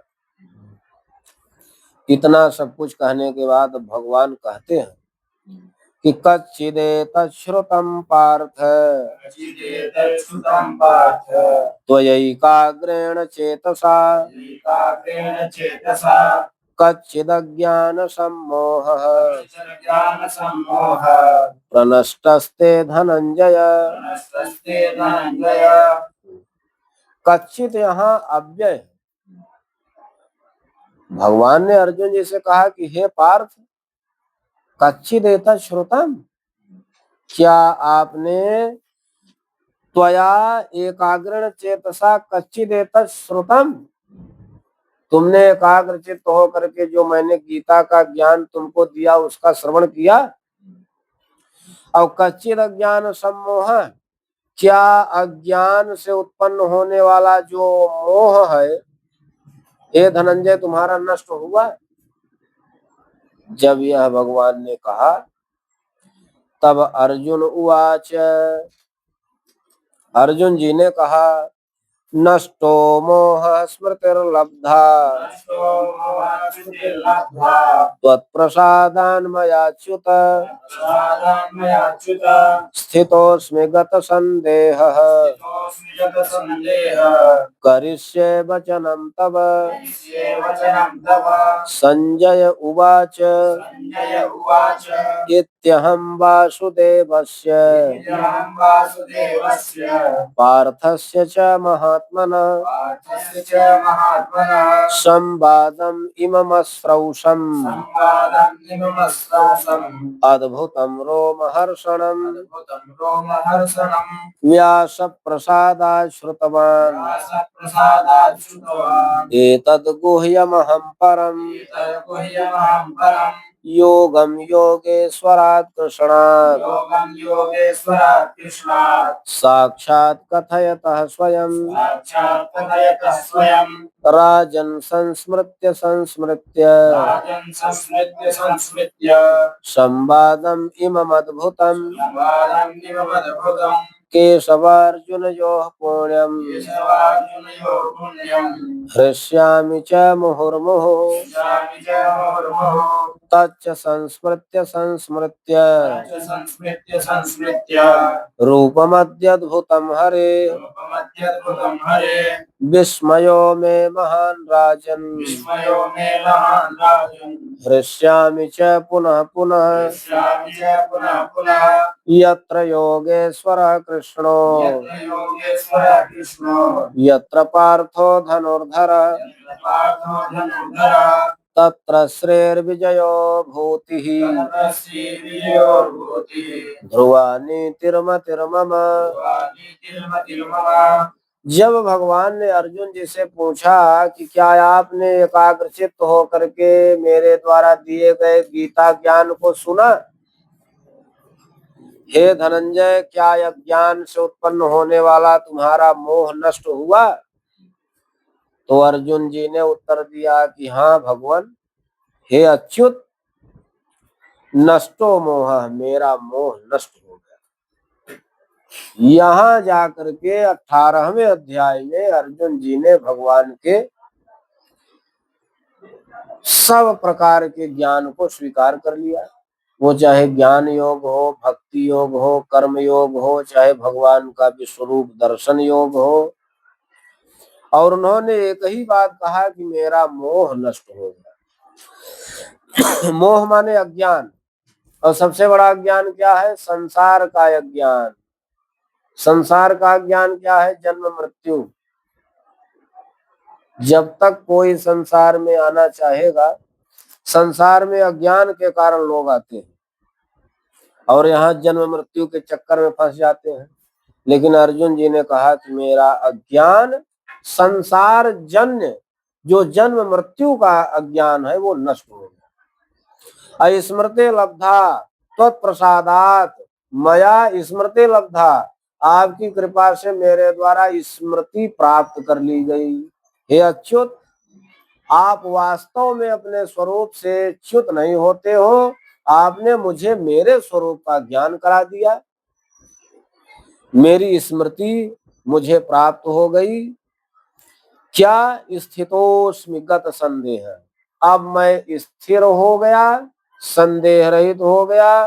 करिष्ये वचनम तव, अब मैं आपके वचन के अनुसार ही कार्य करूंगा। इस बात को जो रिपोर्टर संजय जी हैं, धृतराष्ट्र जी से बतला रहे हैं कि इत्यहं वासुदेवस्य पार्थस्य च महात्मनः संवादम इममश्रौषम अद्भुतम रोमहर्षणम। इस प्रकार हे महाराज धृतराष्ट्र जी, मैंने महात्मा वासुदेव के और अर्जुन जी के इस अद्भुत रोंगड़े को खड़ा करने वाला, प्रसन्न करने वाला संवाद को अश्रौषम, श्रवण कर लिया। संजय जी ने कहा कि यहाँ रह करके मैंने महात्मा वासुदेव के और अर्जुन के इस अद्भुत संवाद को सुन लिया। यह शक्ति भगवान सर्वप्रथम धृतराष्ट्र जी को देना चाहते थे, लेकिन उन्होंने अस्वीकार कर दिया, तो संजय जी को दिया संजय जी ने कहा कि ये वासुदेव जी की मेरे ऊपर कृपा है, जिसके परिणाम स्वरूप मैंने इस अद्भुत रोगड़े को खड़ा कर देने वाला यह अद्भुत संवाद मैंने श्रवण किया। व्यास प्रसादा श्रुतवान एतद् गुह्यमहं परम। व्यास जी की कृपा से दिव्य दृष्टि पा करके मैंने इस परम गोपनीय योग को योगेश्वर कृष्ण से साक्षात्कार करते हुए स्वयं योगेश्वर कृष्ण से साक्षात करते हुए श्रवण किया। राजन संस्मृत्य संस्मृत्य, हे राजन मैं अधिक क्या कहूं, इमम अद्भुतम संवादम संस्मृत्य संस्मृत्य, इस अद्भुत संवाद को बार बार स्मरण करके मैं सुना तो, लेकिन सुनने के बाद मैं उड़ा नहीं दिया एक कान से, मैं बार बार उस संवाद को स्मरण करता हूं। और जब उस संवाद को मैं स्मरण करता हूं, केशवार्जुन यो हो इमम अद्भुतम संवादम संस्मृत्य संस्मृत्य, केशव जी के और अर्जुन जी के इस अद्भुत संवाद को बार बार जब मैं स्मरण करता हूं, तो मुझे इतना पुण्य प्राप्त होता है कि हृष्यामि च मुहुर्मुहुः, बार बार मैं प्रसन्नता से युक्त हो जाता हूँ, मुझे अपार हर्ष की। तो कहते हैं संजय जी कि इस केशव जी के और अर्जुन जी के अद्भुत संवाद को बार बार स्मरण करके जो पुण्य, पुण्य माने कल्याणकारक, जो पुण्यकारक संवाद है, इसको बार बार स्मरण करके मैं बार बार प्रसन्नता से युक्त हो रहा हूँ, हर्षित हो रहा हूँ। और तच्च संस्मृत्य संस्मृत्य रूपम अत्यद्भुतम हरे, मैं बार बार हरि के अत्यंत अद्भुत रूप का स्मरण करके, मैं संवाद को बार बार स्मरण करके प्रसन्नता से भर जा रहा हूं। अब भगवान के अद्भुत रूप का बार बार स्मरण करके विस्मयों में महान राजन हृष्यामि च पुनः पुनः, मेरे चित्त में इतना बड़ा आश्चर्य होता है, विस्मय होता है कि मैं बार बार जो है प्रसन्नता से भर जा रहा हूं। मुझे अपार आनंद की प्राप्ति हो रही है भगवान के अद्भुत रूप का स्मरण करके, क्योंकि भगवान के रूप का जब कोई स्मरण करता है तो उसकी दुर्गति का नाश होता है, उसके पाप का नाश होता है। स्मरणात् दुर्गति हरता पूजन यज्ञेन सद्गतिर्दाता, अय्यः परया निज भक्त्या ददाति मुक्तिम समाम हरिः पातु। स्मरणात् दुर्गति हरता, भगवान के रूप का कोई स्मरण करता है तो उसके दुर्गति माने पाप का नाश हो जाता है। स्मरणात् दुर्गति हरता पूजन यज्ञेन सद्गतिर्दाता, अब भगवान का कोई पूजन करता है, यजन करता है, यज्ञ करता है, तो भगवान उसको सद्गति देते हैं, उसको मोक्ष देते हैं। अय्यः परया निज भक्त्या ददाति मुक्तिम समाम हरिः पातु, जो भगवान की परा भक्ति को करता है भगवान उसको मुक्ति देते। तो संजय जी कह रहे हैं कि ऐसे परम अद्भुत भगवान के स्वरूप का बार बार स्मरण करके मुझे अपार आनंद की प्राप्ति बार बार हो रही है। और अंत में कहते हैं कि हमने पूरा सारांश समझ लिया। यत्र का अर्थ यहाँ पर है जस्मिन पक्षे, योगेश्वर माने सर्वेशाम योगा नाम ईश्वर, संपूर्ण योगों के सकल योग के ईश। गोपियों ने भगवान को कहा है, गोपियां गांव की कोई कुंवारिन क्वालिनियां नहीं है। परमानंद दास ने कहा कि गोपियां प्रेम रूपी पाठशाला की कक्षा की ध्वजा, गोपी प्रेम की ध्वजा, परमानंद दास। ऐसी गोपियों ने भगवान को कहा कि सकल योग के ईश, भगवान संपूर्ण योगों के ईश हैं। वही बात यहाँ योगेश्वर के रूप में कह रहे हैं कि जो भगवान सर्वेशान योगानाम ईश्वर है, संपूर्ण योगों के ईश्वर हैं, ऐसे योगेश्वर भगवान श्री कृष्ण यत्र माने जस्मिन पक्षे, जिस पक्ष में योगेश्वर संपूर्ण योगों के ईश्वर भगवान कृष्ण रहते हैं। यत्र पार्थो धनुर्धर, यत्र माने जस्मिन पक्षे धनुर्धर पार्थ, जिस पक्ष में गांडीव धनुष को धारण करने वाले अर्जुन जी रहते हैं, तत्र श्री विजय भूति ध्रुवा नीति मति मम, वहीं पर श्री है, वहीं पर लक्ष्मी है, वहीं पर शोभा है, वहीं पर विजय है, वहीं पर भूति माने ऐश्वर्य है। ऐसी ध्रुवा नीति माने ऐसी अचल नीति है, यही स्थिर नीति है। और मतिर्मम, यही मेरा मत है। मैं दृढ़ता के साथ यह कर सकता हूँ कि जहाँ योगेश्वर कृष्ण है, जहाँ धनुर्धारी अर्जुन है, वहीं श्री है, वहीं विजय है, वहीं पर ऐश्वर्य है। यही स्थिर नीति है और यही मेरी मति है। ओम तत्सदिति श्रीमद्भगवद्गीतासु उपनिषत्सु ब्रह्म विद्यायां योग शास्त्रे श्री कृष्णार्जुन संवादे मोक्ष संन्यास योगो नाम 18। ओम पूर्णमदः पूर्णमिदं पूर्णात् पूर्णमुदच्यते पूर्णस्य पूर्णमादाय पूर्णमेवावशिष्यते। ओम शांति शांति शांति।